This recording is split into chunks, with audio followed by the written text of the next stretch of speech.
the greatest sports debate show on the For the first time since 2016, we have got a Game 7 in the NBA Finals. championship rings. Starring Brandon The Philadelphia Eagles are Super Bowl champions. They won the championship ring. I am loving this feud. Don't you dare shit on this. Don't you dare. I'm going to shit on the stipulation of it. Oh my God, the stipulation is fantastic. now. It is a Thursday. It is October 16, 2025. You are listening to episode number 96 of Championship Rings. I am the host of Brandon's World, Brandon Lewis.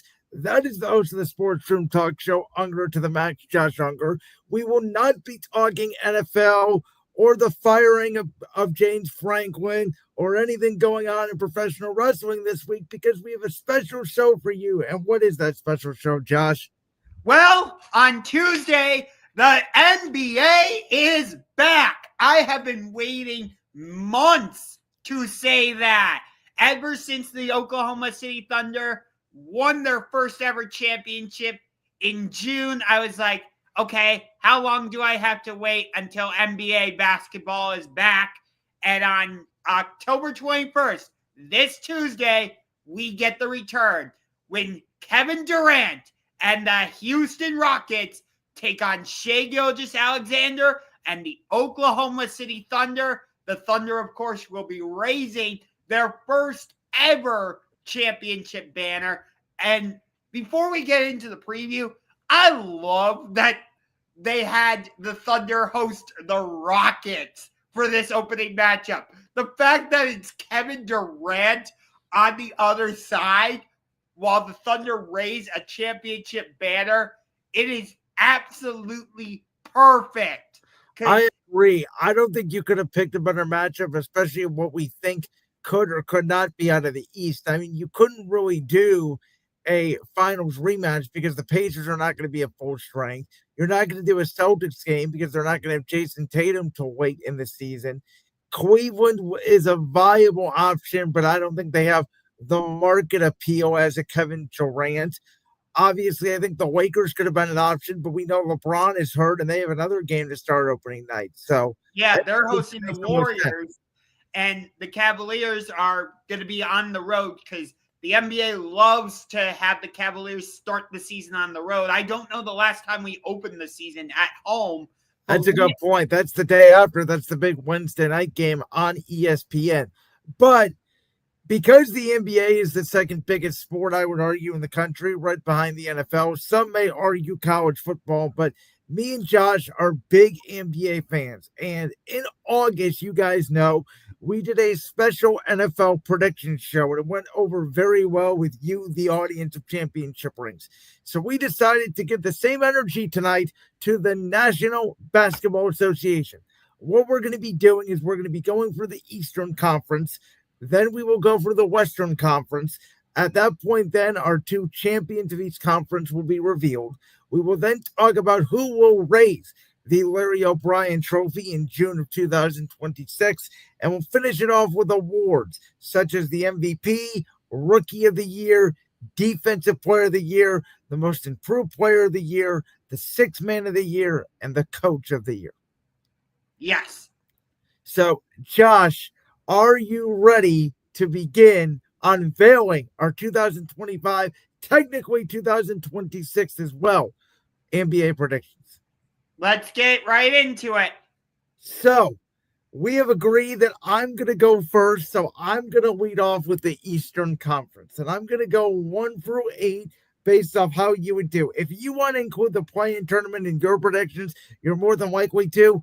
I can't stand the play-in tournament, and I think it's a gimmick, and I hate it. So I'm going to go based off who I think are just legit the top 8 teams in each conference. Okay. If you want to interrupt me after each one, go ahead. If you want to wait till I give the full list, go ahead. Either or. If something shocks you, let me know. Okay. As the number 1 seed, I know they're going to be without their point guard, at the start of the year. But with all the other injuries in the Eastern Conference and with the depth this team has, they were the number one seed last year in the Eastern Conference. I think they're going to do it again. The Cleveland Cavaliers, who I think obviously this year is a proven year in the playoffs, but I think they should breeze through this regular season. I'm talking at least 60 wins, if not 65. I think there is a scenario where they get close to or even break potentially what the Thunder did last year at 68 wins. I just think this team is going to breeze through the regular season. And quite frankly, I don't care what they do in the regular season. I don't even care if they get the one seed or not, to be honest with you. It's more about what are they going to do in the postseason. So, to comment on your first part about Garland missing the start of the season, that's really what scares me because I saw our projected starting lineup. It's going to be Mitchell at point guard, Sam Merrill at shooting guard, which I don't love. DeAndre Hunter at small forward, which, with all due respect to Max Strus, I know he's injured again, but this should be the regular starting lineup anyway. Once Garland comes back, I like Hunter in there instead of Strus, Mobley, and Allen. But it's that Garland injury that scares me a little bit. I agree with that. Now, as the second seed in the East, this team made the Eastern Conference Finals last year. They have a new head coach in Mike Brown. I still don't get that hire. They are known as the New York Knicks, who they bring back most of the same team. There was rumors in the offseason about, do they trade Karl-Anthony Towns? Do they not? He's still there for now.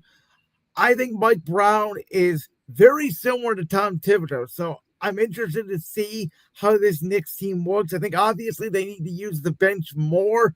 But this is, again, another team with finals expectations that should relatively be good in the postseason, probably between 55 and 60 wins.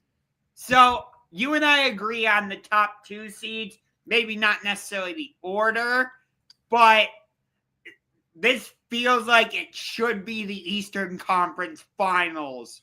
If it's not, something's gone wrong for either one of them. For me, it's that duo of Jalen Brunson and Karl-Anthony Towns. We saw it work at times last year. At other times, you're like, nah, I don't think they really go together. So can Mike Brown find that consistent chemistry between them? And it's also, for me, the biggest question is OG Anunoby and Josh Hart. It's those two. Where do they fit into the mix? Because at times I felt like the Knicks didn't get enough consistent play out of those two. And that's what really hurt them, at least from my perspective, in that series against the Pacers. Okay, so I know at number 3 we're going to disagree, but this is where I think it gets really tough in the East. Because I think you have a bunch of similar teams, and I don't know how good Boston's going to be without Jayson Tatum, and I don't know how good Indiana's going to be the full year without Tyrese Haliburton. Plus, they lost Miles Turner to the Milwaukee Bucks. And because of that, I have a team who last year made the playoffs, but they were banged up all year. And they made a great addition in the offseason, which is what they needed, which was shooting. Okay, I agree then. I have the Orlando Magic as the free seed in the Eastern Conference. I think the Desmond Bane acquisition was maybe the biggest acquisition of anybody outside of Kevin Durant this offseason. I think Pablo Banchero takes a huge step up to go with Franz Wagner as well, who I think is coming on as a really good, solid number 3. And I think Orlando could even challenge the Knicks and or the Cavs for that top 2. I don't know if they're going to be as good to get the 1 seed, but I think there's a real chance they could challenge for the 2 seed. I can tell you we agree on the first 3 teams, not necessarily the order that you have them in, though. Okay. At the number 4 seed. I think this is where we're going to start disagreeing. This team, you and I have disagreed on more than any other team, I think, in the NBA, even more so than the Pacers. I said going into the offseason, I like this team. I like what they have in Nikola Vucevic, Kobe White, their coach, What? Billy Donovan. I Oh, think this is the team are that you is the kidding shock me? of the NBA this season. The Chicago Bulls are going to be a top 4 seed in the Eastern Conference. What? What? Excuse me? This is a really good, solid basketball team who, if you remember last year, very similar to what the Houston Rockets did 2 years ago when they just missed the playoffs. They went on that run at the end of the year. The Bulls were a game away from making the playoffs last year. I think that team takes a huge jump. Okay. I mean, Josh Giddey, Kobe White, Vucevic. You got Kevin Huber, Trey Jones. I forgot they also have our buddy Isaac Okoro, who's a very good defender. Not a great shooter, but a very good defender as a wing. Like this team, I think can compete. Okay. Okay. I'm curious to see where you have a couple other teams. At number 5, they are coached by J.B. Bickerstaff. I have Cade Cunningham and the Detroit Pistons. I think they take a step up, and I think the Pistons compete this year. I think, they took the Knicks to 6 games last year. You could have made an argument they could have beat the Knicks last year in the playoffs. I think it's another typical, how JB did with the Cavs, right? He went from play-in tournament to first-round exit to second-round exit. I think the Pistons take another step up, and I think they're the 5 seed this year in the East, as opposed to, I believe they were the 6 seed a year ago. Yes. Okay. That leads us to number 6. Yes. Which this team, 2 years ago, won the whole goddamn thing. The Boston Celtics. So I put them at 6 for this reason. We've talked about it ever since the Jayson Tatum injury. We have debated a lot, obviously. Jayson Tatum, Jaylen Brown. And I know you don't like the debate because I know you think they're equal. But I do think this year we're going to learn who's right on the argument. Because if the Celtics are a 2 or 3 seed with Jaylen Brown, then you could make the argument maybe Jayson Tatum isn't as valuable. If they're a 7, 8, 9 seed, dare I say, miss the playoffs, then you could say, oh, Jayson Tatum, he is a top 5 player in the league. He is more valuable to the Celtics. I think it's going to end up somewhere in between. I think they get off to a slow start. They've had a lot of changing parts. They've dumped a lot of guys via salary. Right now, our old buddy George Niang is in the starting lineup. I just don't think they're as potent. I don't think they're going to be as good of a regular season team when they're going up against these up-and-comers like Chicago, Detroit, and Orlando. I would put Toronto in the mix there too. Okay. At number 7, this team last year made the NBA Finals, the Indiana Pacers. I think they're still a playoff team. I think their depth is what's going to get them through. I think Pascal Siakam proved to be an incredible player down the stretch. I think he can be number 1 in spurts. I know they lost Miles Turner, but they have almost everybody else back. Again, I think it's going to be one of those situations where Rick Carlisle is a very good coach. They're well coached. They're going to win enough games. They're just going to find a way to sneak into the playoffs, if you will. They'd be the home team in this scenario in the 7-8 playoff. Okay. So at number 8, there are some teams I know that you noticed that aren't there yet, like the Milwaukee Bucks. Yeah, I was going to say, where's Giannis? Like the Philadelphia 76ers. I'm not surprised you don't have Philadelphia in there. Spoiler alert, I don't. I know you're higher on the Raptors than I am. I don't see any talent on the Raptors. Your Raptors is my take on the Raptors is like your take on the Bulls. So we completely disagree on that front. But at number 8, this team seems to always sneak into the playoffs. And no, it's not Heat culture because I don't think they have really anything. But this team has a little short point guard who just finds a way to score points in Trae Young, and a big forward in Kristaps Porzingis, who I think if he stays healthy can bring some value there, and they have good shooting off the bench. I think Atlanta's just a team that's going to try to outscore you, and I think that wins games in the regular season. They may have an under 500 record, but I think they can sneak in the back half and be that 8 seed, but I'm not confident about it. I thought you would act, based on the way you were talking about Atlanta in previous shows, I thought you would have them in like your top 6. I think there's better teams out there. Now, let me explain real quick before you go what I think about Milwaukee, because that's obviously the big elephant in the room. My hot take is Giannis Antetokounmpo is not going to finish this regular season with the Milwaukee Bucks. Okay. Now, whether that is with the Knicks, I don't know. I did not do my standings based off he's going to go to this team or that team because I don't know. I think the Spurs have assets. I think the Knicks obviously want him. But I think this Milwaukee thing, I know they brought in Miles Turner, but this thing feels like a sinking ship ready to implode. And I think if they get off to, a 2-9, 2-10 start, Giannis is going to request a trade. And I think that it would be a seismic Luka Doncic trade. It may even happen around the trade deadline. I don't know.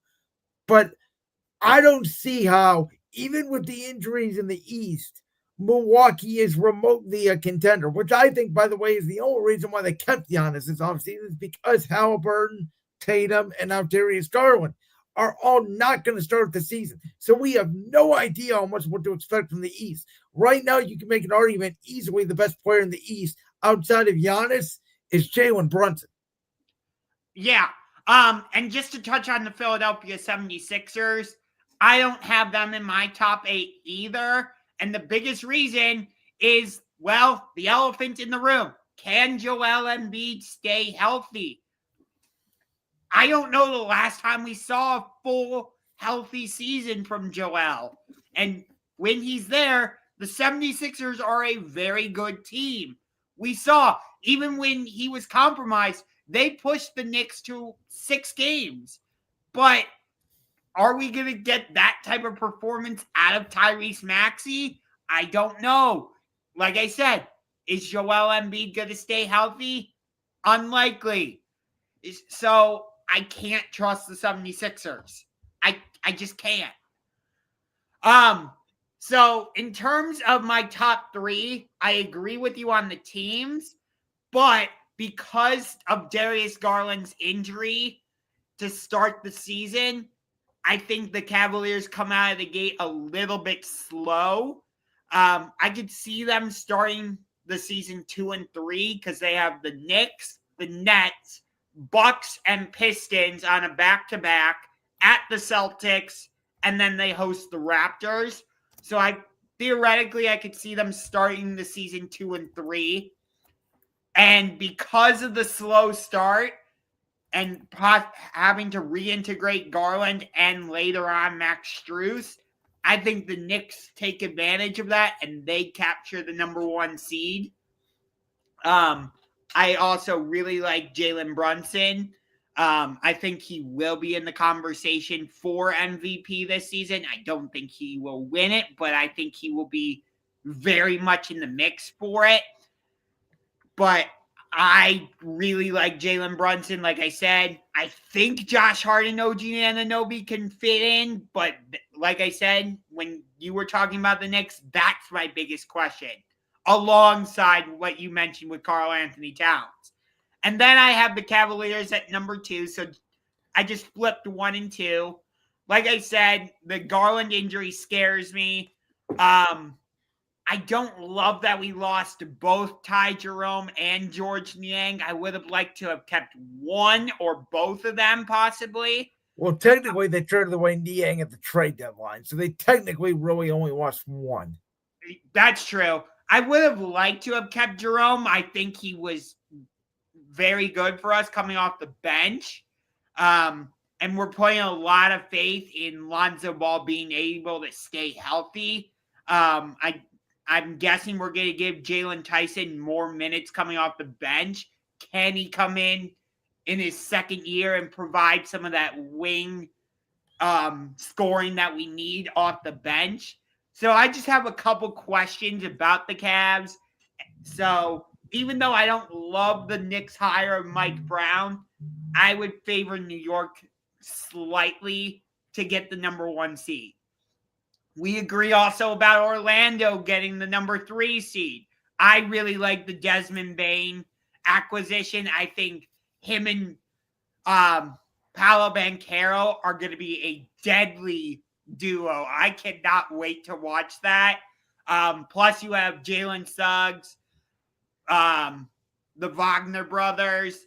I think Orlando is going to be a lot better this season. And then with the number 4 seed, unlike you, I do not have the Chicago Bulls. I don't trust what they've done. They tried it with DeRozan and Vucevic and Levine, which I don't know why the Sacramento Kings are trying to do that, but they are. But I understand what you're saying about Josh Giddey and Kobe White and Vucevic, but the Bulls, until they take that next step and are like, okay, we can actually put it together and be a competent team, I don't have the faith in them.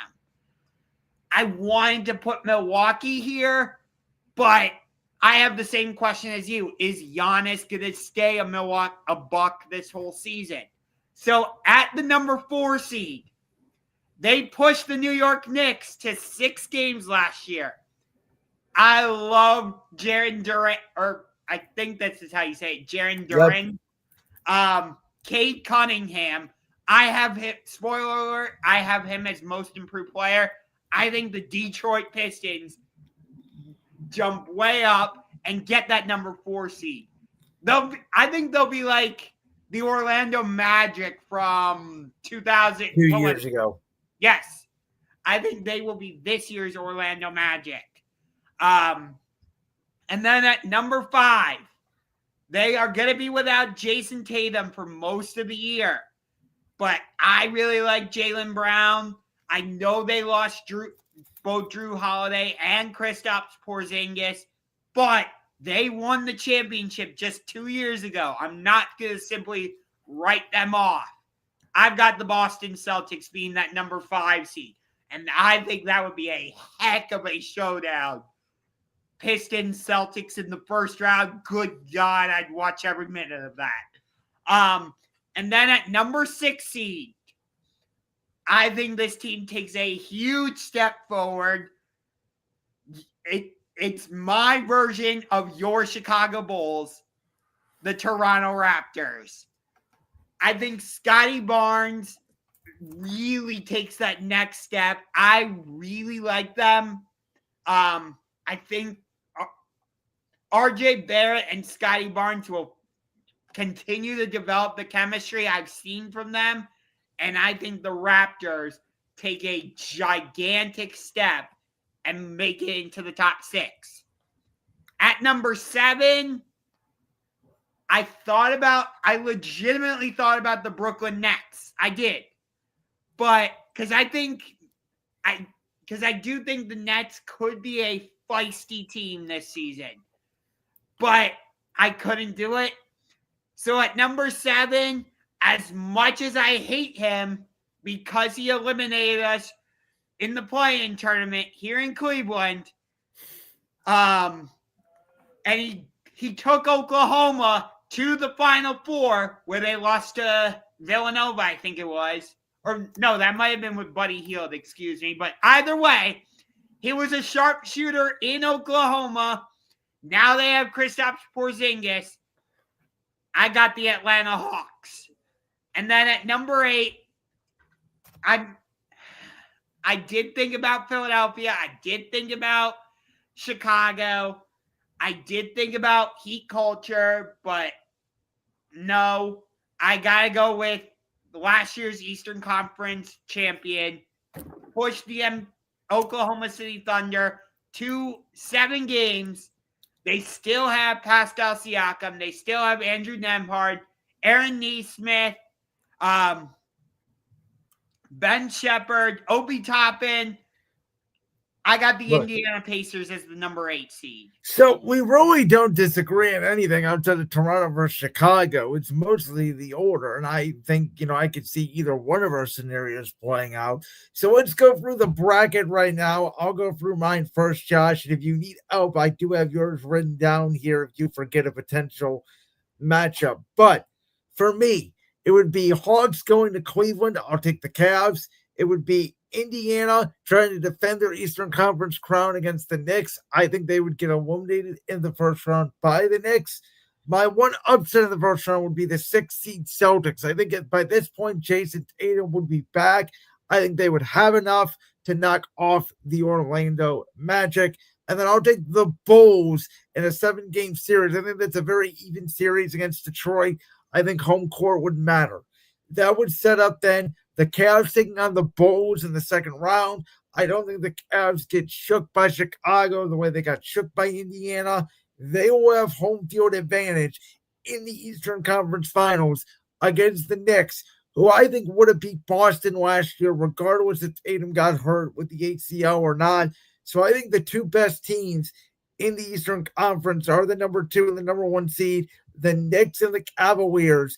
This is a rematch of what would be the 2023 first round playoffs. Might have been 22, but I believe it was 23. No, it was 23 because in 2022, we first lost to the Nets in the playing tournament. That's right. And then lost to the Hawks. So obviously the Cavs are going to shake off their physicality demons. It's funny because Mike Brown would be coming back to Cleveland to coach against the team that he carried to the NBA Finals in 2007. Also had a stint with them in 2013. And I hate to do this. Anthony Bennett was the number 1 pick. Yep. I hate to do this, but I'm sorry, Cavs fans. Until you prove to me in the playoffs you can get to the NBA Finals, I'm not going to pick them. I think the Knicks, for the first time since 2000, will represent the NBA in the Eastern or in the NBA Finals. I think they take one last step. I think Jalen Brunson is the Eastern Conference Finals Larry Bird MVP, and I think the Knicks probably do so in about 6 games, winning it in Madison Square Garden. Okay, so for me, I believe it would be New York against Indiana. Okay, New York, Indiana. Because of the Tyrese Haliburton injury, I know Rick Carlisle is a heck of a coach. The Pacers took out the Knicks in 6 games, but I have the Knicks winning that series. I'm going to say Indiana, even without Haliburton, Indiana pushes that series to 7. And then your next matchup would be Trae Young in Atlanta going to Cleveland. Okay. I would have this series circled because I want revenge for that 2022 and play-in tournament. This is another one where I have a grudge against the Atlanta Hawks. So I have us absolutely destroying the Hawks in 5. I know the Hawks have given us trouble over the last couple seasons in the regular season, but I think But in the playoffs, you can beat up Trae Young physicality-wise. They're not going to blow the whistle, which is the big difference. Yes. I do think Kristaps Porzingis could give us trouble, but I'll give Atlanta 1 game. Then this is a very interesting matchup. 2 young teams, Toronto at Orlando. So this would be a rematch of 2019 first round, which the Raptors won en route to winning the championship against the Golden State Warriors. But as much as I love Toronto, I love the chemistry that Paolo Banchero and Desmond Bane are going to have this season. And Franz Wagner is going to play off of that very well alongside Jalen Suggs and Mo Wagner. So I have Orlando winning that series in 6. And then you have Boston as the 5 seed going to Detroit. Okay. So by this point, I would expect Jayson Tatum to be back. And as much as I want to push the Pistons into the second round, Not when you're going against Jaylen Brown. Not when you're going against hopefully a healthy Jayson Tatum and Derek White. They still have Joe Mazzulla as their head coach. I got Celtics. So that sets up another. Now, again, we both have now Celtics Knicks in the second round, except I have it as a 6 versus a 2, and you have it as a 1 versus a 5. Yes. And then I would have Cleveland hosting Orlando. Okay. So I think Orlando would again push us to 7 games, just like they did back in 2024. I don't know if it would be that both teams win on their home courts. I think Orlando could come into Cleveland and steal one, and I think Cleveland could go into Orlando and steal one. But in this case, by that time, hopefully Garland will be healthy. Hopefully Strus will be healthy, but still coming off the bench. I want Hunter to stay in the starting lineup. And with Hunter hopefully being in the starting lineup, you can neutralize Paolo Banchero, which I believe he's the engine for Orlando. So the Magic will push us to 7 games, but I got the Cavs. And then I agree with that. With New York against Boston, I would love to pick the Celtics because I would love to see a Celtics Cavaliers Eastern Conference Finals. But who knows how healthy Jayson Tatum's going to be. And like I said, without Porzingis and Drew Holiday, as much as I love Joe Mazzulla and Jaylen Brown, Derek White, I just think the Knicks are the better team. So we end up with the same Eastern Conference Finals. Which is not good for either of those two teams. Because if you remember, we both picked Cleveland and Boston a year ago. We picked Milwaukee and Boston 2 years ago. And neither of those matchups happened. Yes. But unlike you, for the first time since 2018, your Cleveland Cavaliers will be in the NBA Finals, and they will do it without LeBron. And will the Eastern Conference Finals Larry O'Brien Trophy winner be Donovan Mitchell? No. Will it be Darius Garland? No. It will be the guy who you believe has to step up and really be the centerpiece of this team. And I think he will in the Eastern Conference Finals, going against Cat from USC. I love this. Number 4, Evan Mobley. I can't get there, Josh. You're more optimistic than me. Do I think it absolutely should and needs to happen? Do I think the Cavs overall are better than the Knicks? I do, especially when healthy. I just need to see them prove it to me at this point in the playoffs, because that's one of the reasons why this regular season for me for the Cavs is one of the least exciting in a long time and has no merit because of the way we filtered out in the last 2 postseasons. No, I totally understand your concern. And I did have a bit of skepticism putting the Cavs in the NBA Finals. Trust me, I really did. But I just, for me, it's more so about the Knicks rather than the Cavs. I think for both these teams, if they're going to make the finals, this is the year. Everybody else is sort of cleared out of the way. I think we both sort of agree. Even if you think Giannis and Milwaukee are going to be together the full year, they're not on a Cavs or a Knicks level. Yeah. But the thing with the Knicks is I don't know how much more they're going to use their bench. That's why. Yep, that's the biggest question. Now, Mike Brown did have a history of using in Sacramento, so that's where I'm at. Yeah. I think the Western Conference is where we're going to disagree more. Okay, so let me get mine first, the way we did for the East. Now, I will say this right off the bat. The LeBron injury, which I'll be honest, I thought it was AI created at first. I didn't believe he was actually going to be out 4 weeks. But I think that significantly changes where the Lakers end up in the West, and by virtue changing the middle order of the Western Conference, which is so deep. And you can make a case for about 12 teams. We got to narrow it down to 8. I agree with you. I said it the day the trade was made on game 7 day of the 2025 NBA Finals. I said this team is going to be the number 1 seed in the Western Conference. It's not going to be the Oklahoma City Thunder. It's going to be Kevin Durant, Ahmed Thompson, Sengun, and those Houston Rockets led by Ime Udoka, who I know they just lost Fred VanVleet. Yes, that is a blow, but they still have Eason. They still have Reed Shepard, who I think is going to make a tremendous impact this year in year 2. I just look at this team. I look at the height. I look at the depth.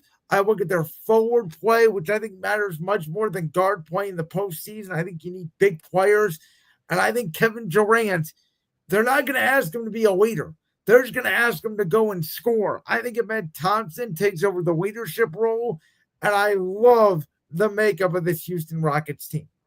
Okay, so I will tell you right off the bat, I actually have Oklahoma City repeating as the number 1 seed and Houston as the number 2 seed. I think that Fred VanVleet injury is huge for them. That's fair. At number 2, a couple years ago, I was completely in love with this team. Oh my God! I thought we could have a dynasty on our hands. Well, you know did what? Say this team could be a dynasty. Well, you know what?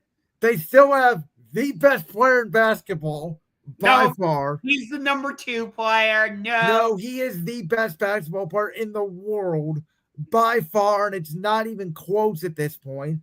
He might care about horse racing more than basketball, but he is a phenomenon, and they have good bench now with the likes of Cam Johnson and Bruce Brown. I like what interim head coach Rick Adelman did at the end of last season. They went to 7 games against the eventual NBA champion Oklahoma City Thunder with basically nobody else scoring but Jokic and occasionally Jamal Murray. Michael Porter is their starting small forward, though, since they traded Michael Porter Jr. It's going to be Cam Johnson. Michael Porter is completely gone, thank God, because he's unreliable for them. And I think this team makes a big push in the regular season. I'm taking the Denver Nuggets as the 2 seed. You think Aaron Gordon can continue his heroics then?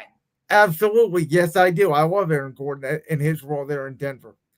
At number 3, they are the champions, the Oklahoma City Thunder, who is not a knock against the Thunder. But I think kind of like the Celtics a year ago, you're going to see them lackadaisical run for the regular season. They're not going to have as much urgency.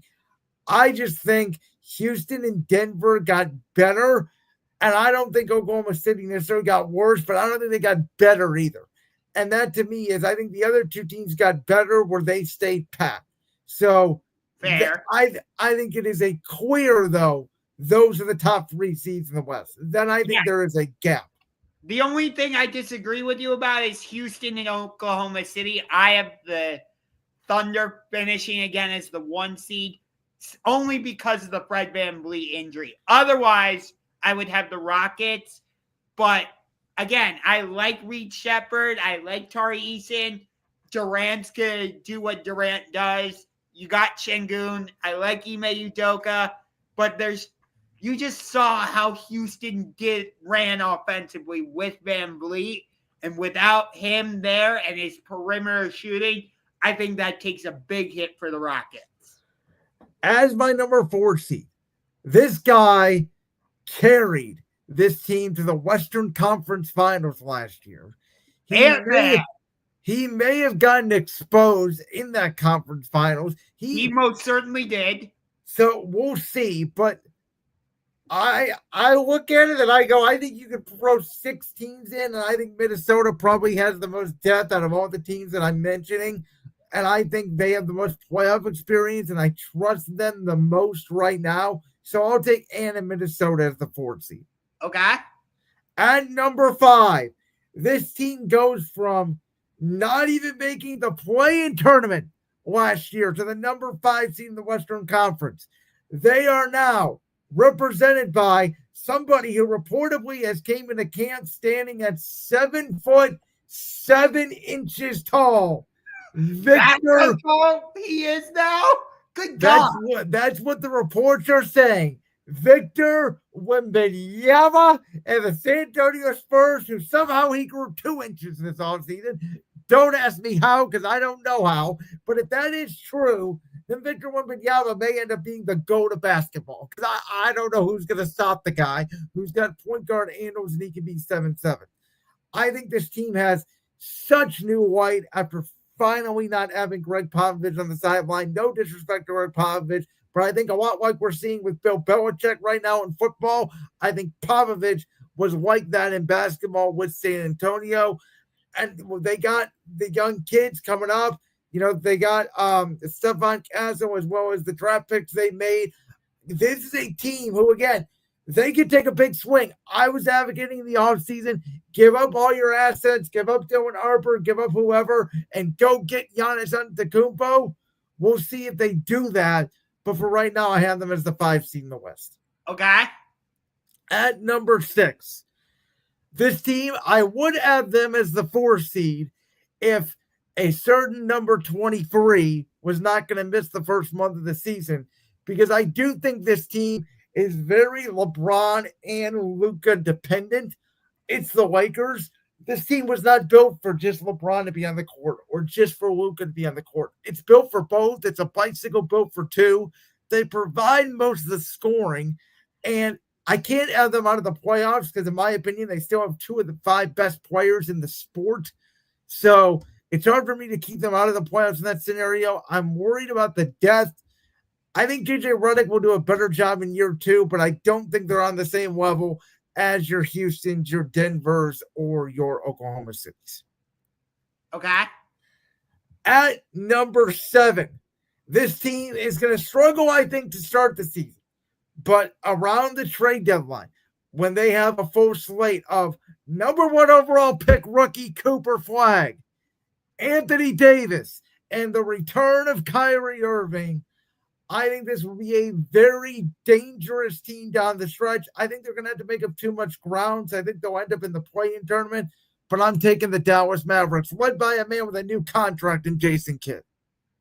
As much as I love the Mavericks, I don't trust Kyrie Irving to stay healthy. I love Klay Thompson. He is one of my favorite players currently in the NBA, but his injuries have just deprived him of the great shooting, and he's not the same player on the defensive side anymore. So I do not have the Mavericks making the playoffs at all this season. Okay. Now, as my 8th seed, it was very tricky because I had to think about who was going to get this spot, because there's like 4 teams that can get this spot. I'm very curious to see if you have a certain beard and claw in this spot. I was flirting with skinny Zion. Could the Pelicans maybe get back if Zion Williamson gets healthy? Then I thought, no, I don't trust it. I don't trust a certain claw. I don't know if he's going to play 20 games this year. So I'm not going to have the Clippers in there.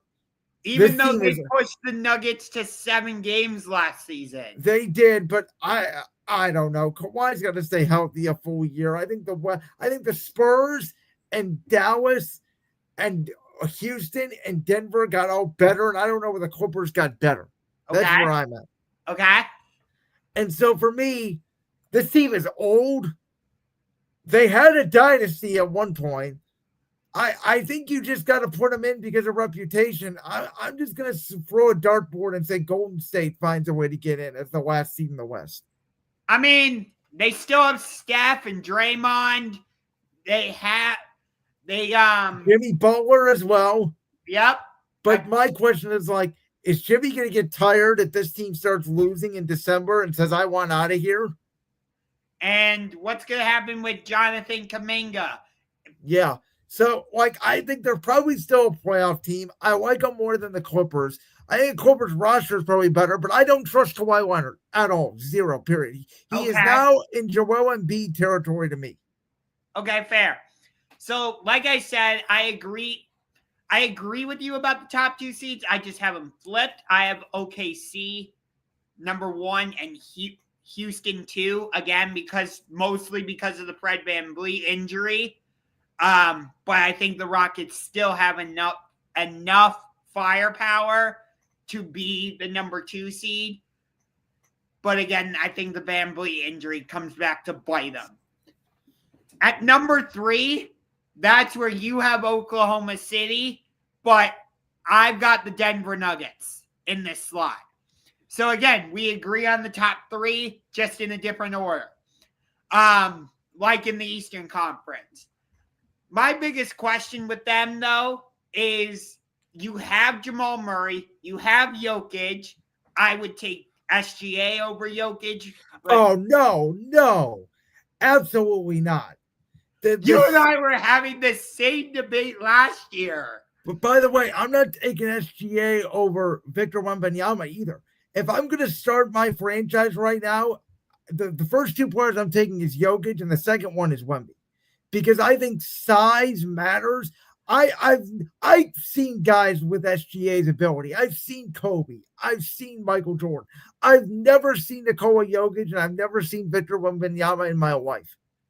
I would go probably SGA and then Wemby. What's your hate against Jokic? What does Jokic not do? SGA is more of a scorer. Jokic could get a 40-point triple-double every night if he wanted to. I don't have anything against Jokic. It's not that at all. I absolutely love Jokic. I would say the gap between those 3 is very small. I totally agree with that. I think it's Jokic, and then I think there's a gap because of his passing. I think that's the difference. I've never seen a guy, he does what Luka Doncic does, and I said I don't understand it because he can't jump. How does the man get 12, 13 rebounds a game and can't jump? I don't know. I've never seen anything like him. Do you remember that shot he made? I think it was game 1 of the second round to beat Oklahoma City, where he was about to travel and did that spin around and it banked off the backboard. Yeah, I thought that was Aaron Gordon that won that game 1 against. It was Aaron Gordon who won it, but Jokic hit that shot. Like, you can't do anything to defend that. I think you can defend SGA. SGA didn't even have that great of an NBA Finals. He got most of his points from the free throw line because he's a free throw merchant. Oh my God! Here we go with that storyline. Yeah, I mean, come on. The Jokic is getting hit 20 times like this, and they don't call a foul. All of a sudden, SGA comes down. Oh my God! I mean, it's for real. I mean, Jokic is getting the LeBron treatment, and SGA is getting like the Kobe treatment because Kobe did get a lot of those foul calls. Yeah. But I think, in my opinion, the gap between SGA, Jokic, Wemby, if you want to throw Ant into the mix, I'll hear you on that one. But I think those 3, maybe those 4, are the clear-cut top 4 in the West, in my opinion, anyway. Luka and Ant is close. Okay. Because Luka did make an NBA final with Dallas, and he did beat Ant in that series. That's where I think I know Ant outplayed LeBron and Luka this postseason.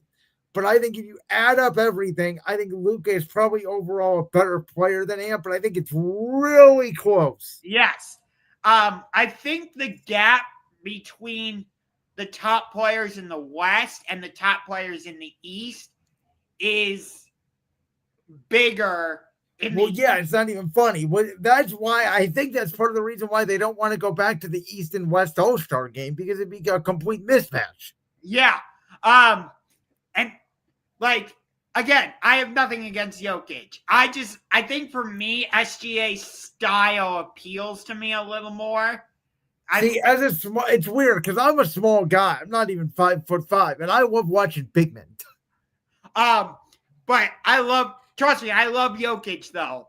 So for me, it's that close between them. It's not like SGA blows Jokic away or anything. Like, you remember last year, how heated was the MVP conversation between them throughout the season, right? It was close. I think you could have made an argument for Jokic. Obviously, SGA won it, which I said he deserved, by the way. Yes. So, all right, let's get back on track. Your number 4 seed in the West. Okay, at number 4, I love the duo between Wemby and De'Aaron Fox. Oh, I got the San Antonio Spurs not even making the play-in tournament, jumping all the way up to the number 4 seed. And who are they going to face in the first round? Oh, just Ant Edwards, Julius Randle, and the Minnesota Timberwolves. okay. So we actually had this matchup. We just haven't flipped who's home and away. Yes. I love San Antonio, and I think Minnesota is going to take a bit of a step back. And then at number 6, I did think about the Lakers like you. I can't put Dallas in there because of what I said earlier. Unlike you, I trust Kawhi to stay healthy.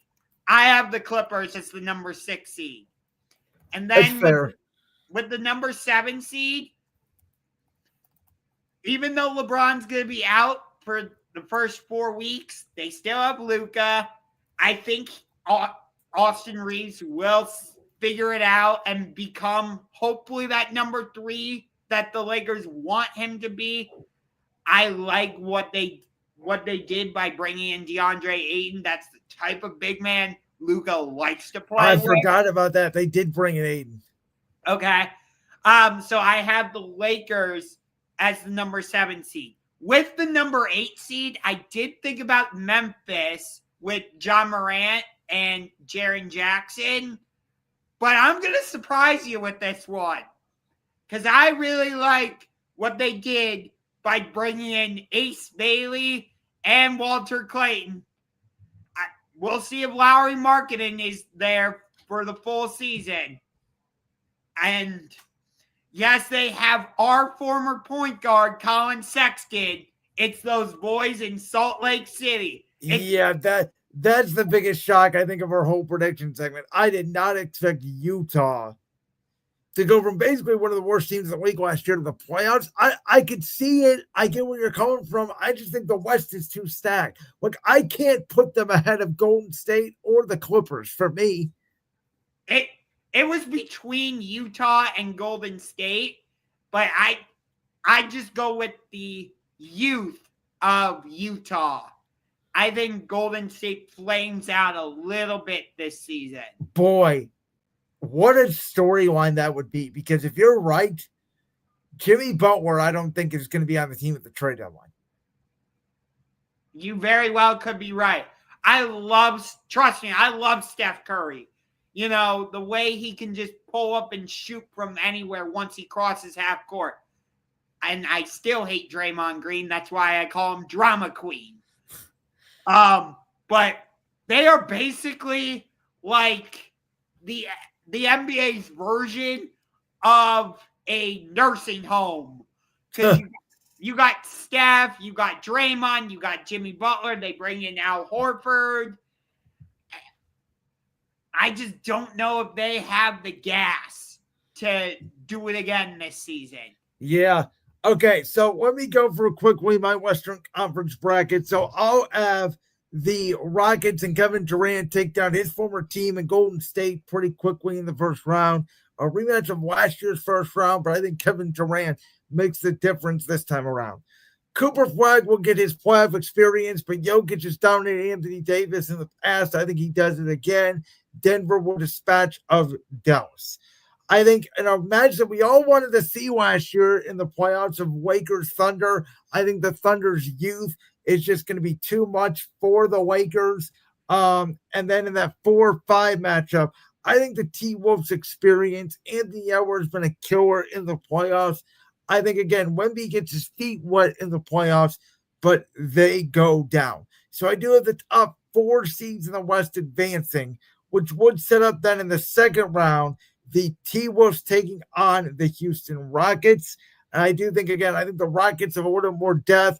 I know Anthony Edwards defeated Kevin Durant a couple of years ago when Durant was with Phoenix.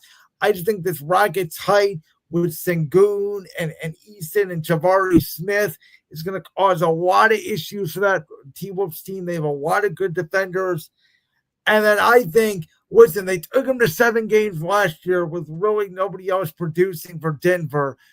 An NBA champion has not been back to the conference finals since the Warriors did it in 2019 after their 2018 championship. I think that streak continues. And I think the Western Conference Finals is, again, the top 2 seeds where Denver goes to Houston and taking on the number 2 seed in the East for me, the New York Knicks in the NBA Finals, will be the team of destiny. I thought from the time it was announced on June 23rd of this year that Kevin Durant was joining the Houston Rockets. I think this Rockets team, led by a former championship coach who got the Celtics to the finals in 2022, Ime Udoka, gets back there, and the Houston Rockets, the 1 seed, make it all the way to the NBA Finals. Okay. So in my first round, I have Oklahoma City taking on Utah. I like Utah, but OKC is the defending champions. They will dispatch them. I'm going to say in a sweep.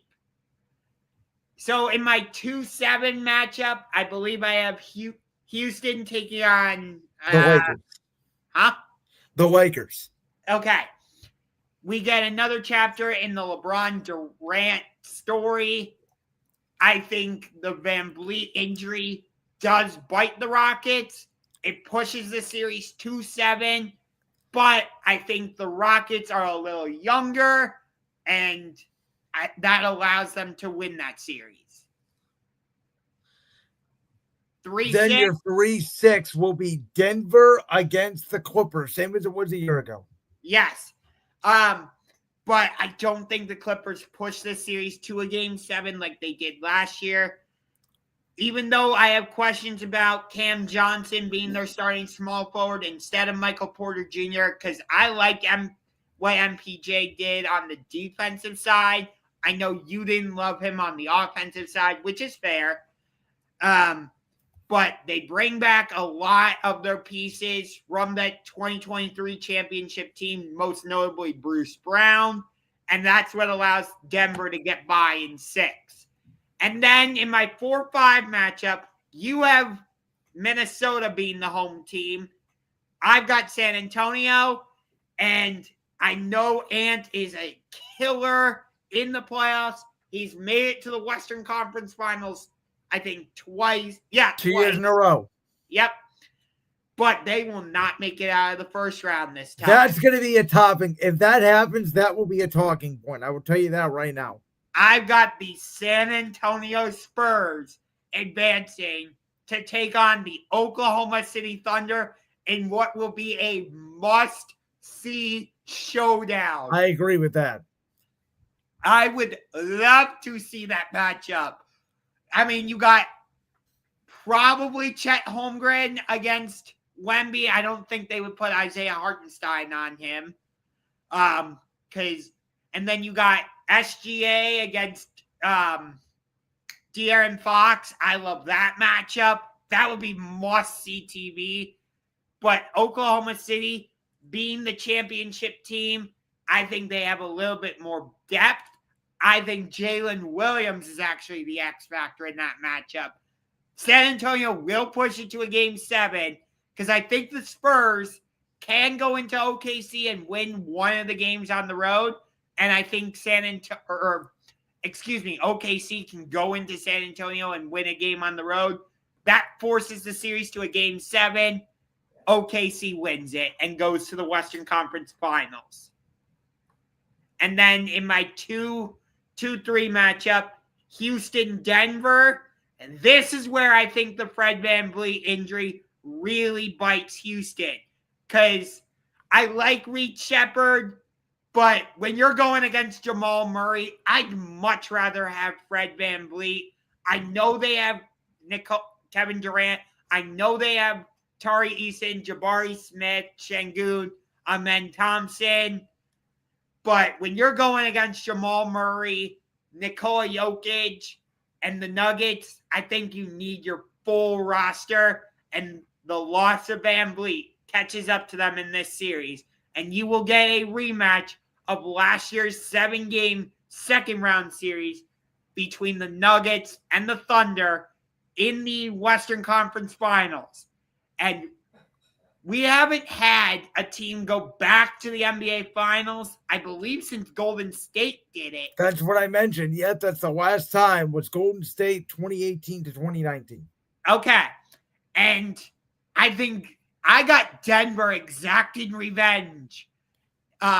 As much as I would love to see a Cleveland-Oklahoma City NBA Finals, I think Jokic comes in. As much as I love SGA, we talked about it earlier, and we just had our little debate.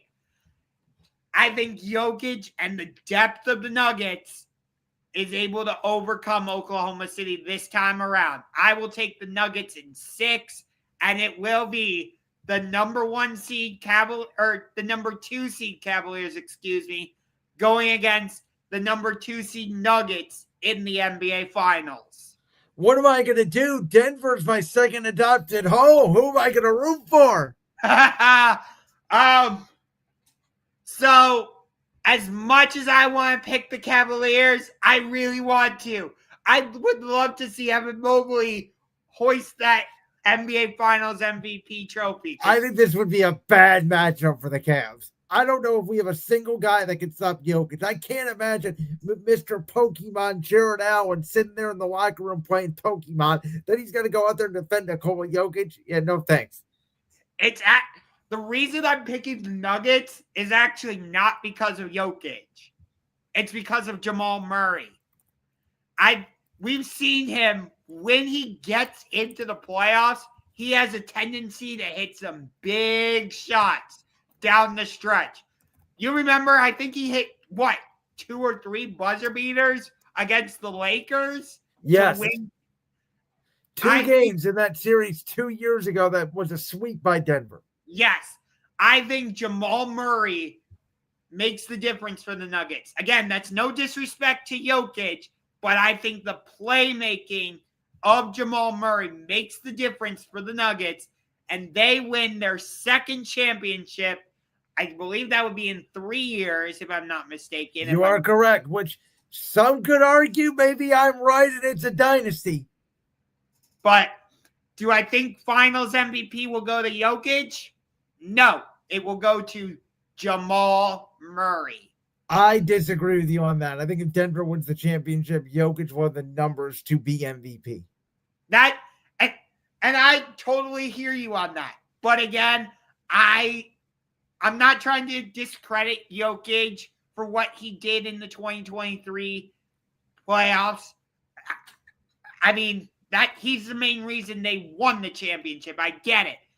But without some of the playmaking by Jamal Murray down the stretch, I don't think the Nuggets are in that position. And I agree with that. So you have Denver over Cleveland. I'm going to go ahead and pop mine up on the screen. I do have Kevin Durant and the Houston Rockets winning the NBA championship against Jalen Brunson and the New York Knicks. I think that this is destiny for Kevin Durant, who will finally fulfill it by winning an NBA championship, not in Golden State. And I will say furthermore, if this happens and I am correct on it, then that could potentially mean Kevin Durant walks away in the sunset as a 3-time NBA champion, because he's talked about the fact he doesn't want to play till he's 38, 39, 40 years old. I think this Durant thing could be, I'm going to Houston for 1 year, win the championship, and I'm done.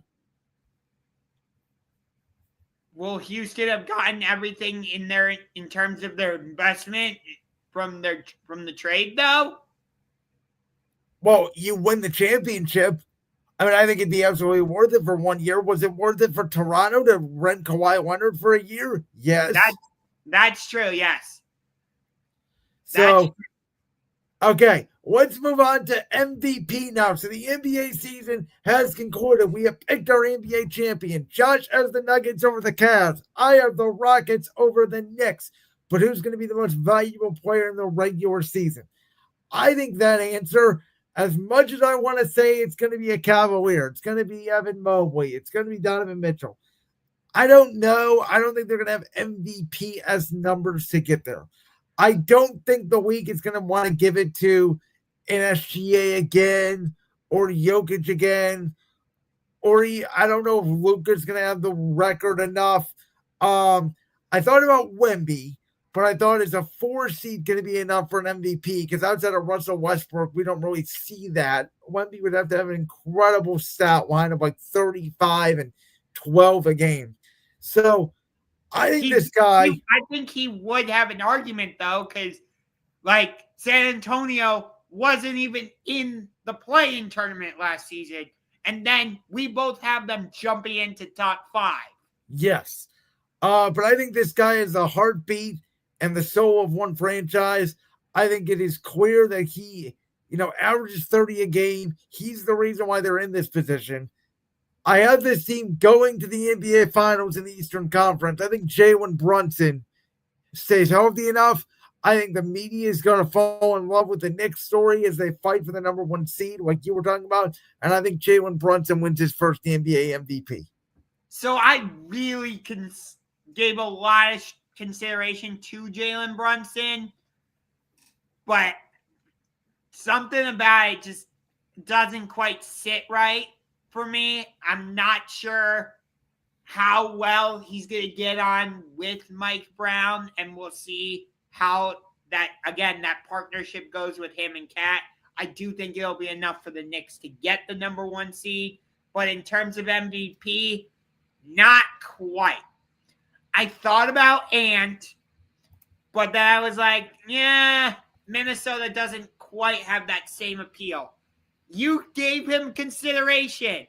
And because I have this team coming from not even making the playoffs to making it to the second round and pushing the Oklahoma City Thunder to a Game 7, like you said, he might have grown 2 inches over the offseason, which could be really scary if, in fact, that's true. I got Wemby winning MVP. I like it. And again, I don't know. I feel like he'd have to have over like 33 a game to be considered MVP, which he could do. He very well could. I don't think he has to put up those type of numbers. I think it could be kind of storyline driven a little bit with the Spurs. Here's my thing. If he has like 27 or 28, but Jokic, is going to average 32, 33. So why couldn't you just give it to Jokic again? That part is true, but it could be a bit of I'm trying to think of the phrase. Voter fatigue, but it's not because SGA won it last year. I still think you could get a case of voter fatigue, though. That's fair. I also tried to go with someone different. I mean, I think SGA, Jokic, Wemby, Wemby would be different, but I think those two are certainly the front runners. And I think Ant may be third. I definitely understand why you picked Jalen Brunson. I don't necessarily disagree with your reasoning.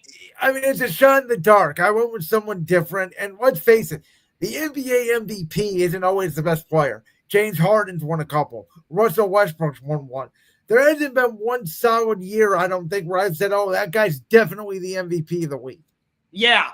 Over the last couple seasons, we were really debating whether it was SGA or Jokic. And I think the funny thing is, the years Jokic won the back-to-back, I was advocating for Joel Embiid. And the year Embiid won it was the year I was advocating for Jokic. Yeah. Didn't Giannis win MVP one season, or am I mistaken? He won back-to-back, 2019 and 2020, which I advocated for the 2021. Remember, that was the COVID year. I thought LeBron should actually got that one because he got the Lakers to the 1 seed. Let me throw a name out there because I want to get your thoughts. Do you think there's a chance Paolo could win MVP? If they get the 1 seed, yeah. I don't think it's a 3 seed. He would have the household name to go up against the guys we just mentioned. But if he went on an incredible stretch where, again, he's at the 30 points, 10 rebounds, Orlando's got 55 wins competing for the 1 seed, then yes, there's a chance. Fair enough. Okay. I don't even think this is a debate. It's going to be Cooper Flagg for Rookie of the Year.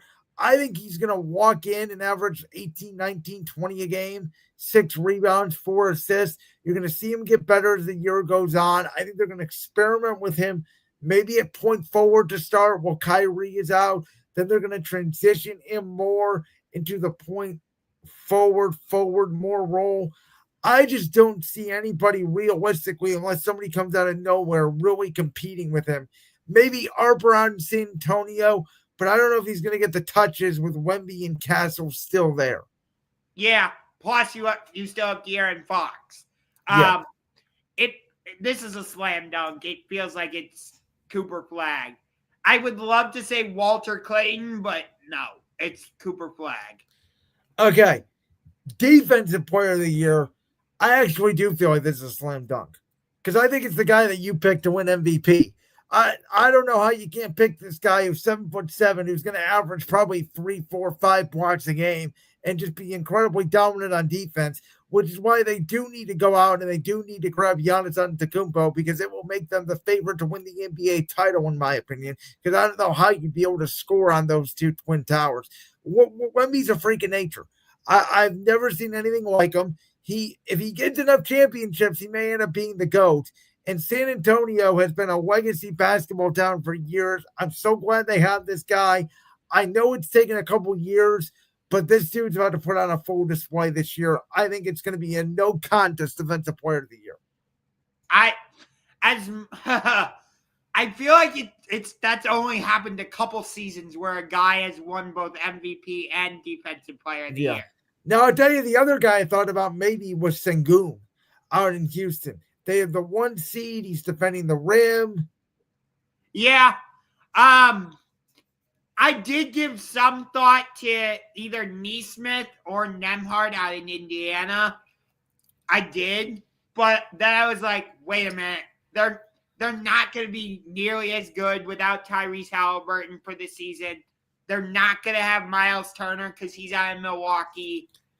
So I think they don't quite get that. The other guy I did give consideration to really strongly, though, out in Oklahoma City, Jalen Williams. That's fair. I thought about that, but then I'm like, you know what? He's not a shot blocker. Yeah, but we did see Marcus Smart win Defensive Player of the Year, and he's not.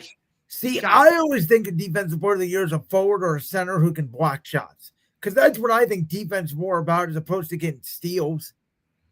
Personally. That's a fair argument. But I would go with Wemby as well. But Jalen Williams, if he won Defensive Player of the Year, I would not be surprised. Okay, this one's interesting because I know you already said forward, and I agree with you on Cade Cunningham potentially winning it. But I'm going to give you a different name. I alluded to this earlier. Still in the Eastern Conference. But I think if this guy can grow to be a legitimate number 2 to Pablo Banchero, they have a real chance to maybe get the 1 seed and maybe Banchero becomes MVP. How about Franz Wagner? Does he go up to 20, 21, 22 points a game instead of 15, 16? It would have consistently knocked down that 3. He's been hurt. He was the start of the year last year. He's pretty good on defense. He can whip the ball when he can really shoot it. If he can add a 3-point to his game, which I think consistently the way Desmond Bane does, that makes Orlando to me even more dangerous. So it's a shot in the dark, but it's someone different, which I figured you'd appreciate. Yes, I do appreciate that. But like I said earlier, I got Cade Cunningham. I think this guy continues to just put up numbers. If he can put up at least 20 to 25 a game, Detroit's in great shape. I agree. And then for 6th man of the year. So another weird one. Again, like I thought of maybe DeAndre Hunter, but he's going to be in the starting lineup for most of the season and maybe all season, like you and I both have alluded to with the Cavs. So I thought, who's a really good bench player on a good team that contributes a lot? And I'm sitting there and I think, you know what? I'm going to go with Naz Reid from the Minnesota Timberwolves, who always seems like when you need to get a bucket, when Ant's struggling, or, Rudy Gobert, who's a good defensive player, he's always in the DPOY conversation. You know, when they just need a bucket, it always feels like to me they go to Naz Reid. And that guy in a clutch situation can make big shots. I don't know if he's going to have the points to do so. And there may be some guys I'm not thinking about, but that's a guy that came to mind for me. So I'm going to go with it. So I'm going to go with another guy in the Western Conference. He was a key contributor for the Nuggets in their championship run from 2023, coming off the bench when Jamal Murray needed a breather. He's back with Denver. I got Bruce Brown. I like it. My question is going to be, what's he going to score? Because I don't think he's going to score any more than like 12 points a game. He might not necessarily need to. But I don't you? Maybe I'm wrong. I think a six man is the guy that scores 20 points a game off the bench. I think he's capable of doing that, but he might have more assists, but he's going to make some of those plays that don't necessarily show up in the box score. And then finally, Coach of the Year. I think this is a debate between the guy out in OKC, Dagnall, Ime Udoka in Houston, Kenny Atkinson for Cleveland, certainly going to be up there. Rick Adelman for the Nuggets is going to be up there. But I'm going to go with the guy who was fired last year in Sacramento. You had them as the 1 seed. I had them as the 2 seed. I think if they get anywhere close to where our expectations are, from him to be fired in Sacramento to go to a new team, that's what uplifts it for me. I'm going to give it once again to Mike Brown, who I think finds a way to get the most out of the Knicks bench.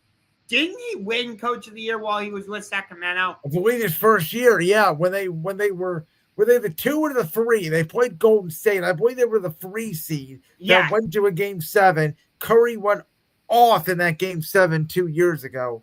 Yes. So in terms of my Coach of the Year, he led the Orlando Magic to the 5 seed. Okay. And pushed us to a Game 7. They were riddled with injuries, yet he still found a way to get them to the number 7 seed against the Boston Celtics. I got Jamal Mosley.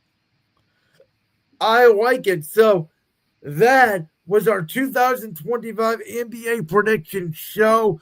We went for the entire East 1 through 8, the entire West 1 through 8, the main awards of the year, and we picked our NBA final prediction. So we're going to hold each other to it, just like we do with the NFL the whole year. Speaking of the NFL, next week on Championship Rings, on episode 97, we're going to be doing an abbreviated show. It's going to be about 45 minutes to an hour. Because of the start of the NBA season, we don't want to go against Thunder, Rockets, and we want to watch the game. So we're going to exclusively dive into what goes on in week 7 of the NFL, and then we'll get back on a normal cadence the following week as we've done our special shows here the last couple of weeks. I will say this. I think that Buccaneers-Lions game on Monday Night Football could decide the number 1 seed in the NFC. I originally thought that would be the Monday Night Football game in week 10 between the Eagles and Packers. But now I think this week 7 Monday night matchup between the Buccaneers and Lions in Detroit will decide who gets the number 1 seed in the NFC. Especially if Tampa wins. I don't think you're wrong. I'm excited to see. There's a lot of interesting games in week 7 that we'll break down on Tuesday. But for Brandon Lewis, the host of Brandon's World, for Josh Ungar to the Max, the host of the Sports Room Talk Show, this has been episode 96 of Championship Rings. This was our full 2025 NBA predictions. The first time we've done a full NBA prediction show. So if you like it, make sure to leave a comment. Hit that subscribe button, like Josh Ungar would say, like a UFC fighter. And with that, this has been Championship Rings. You have anything else to add, Josh? I do not. All right. We'll see you next Tuesday where we will break down week 7 in the NFL. A salute to you. The NBA is back.